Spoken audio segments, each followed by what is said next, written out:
Alright guys, I figured I'd show a little video of the warm casting tea that I'm making.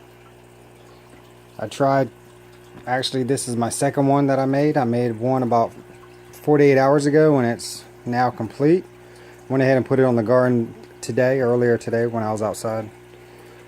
So I went to PetSmart and picked up a what is that, a top fin water pump.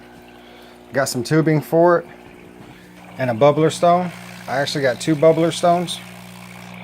I also went to Walmart and picked up in the RV camping.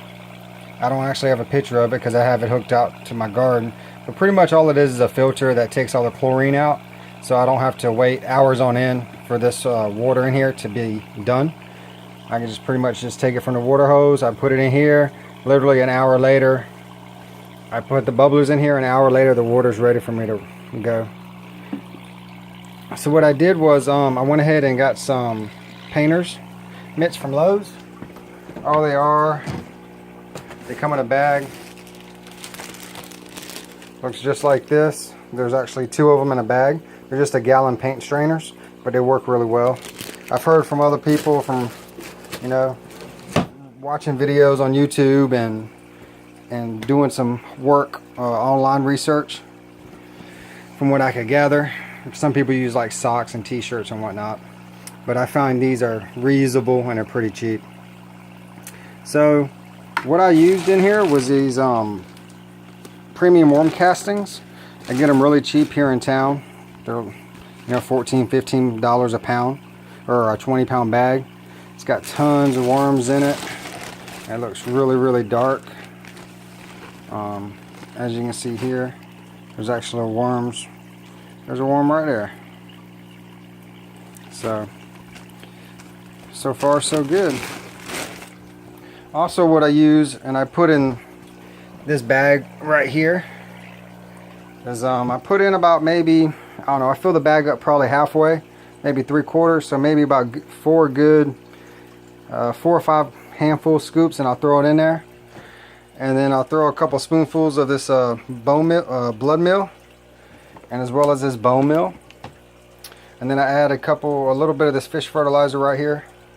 And then I used about 1/4 of a cup of this molasses, the unsulfur kind, and just put it in there.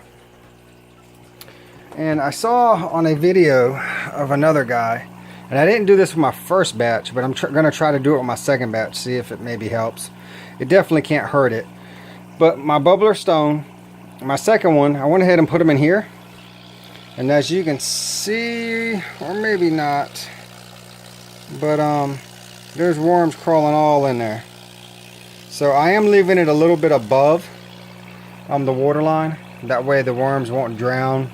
I don't know if they can or not, but I figured it couldn't hurt anything to leave a little bit up so they can come up.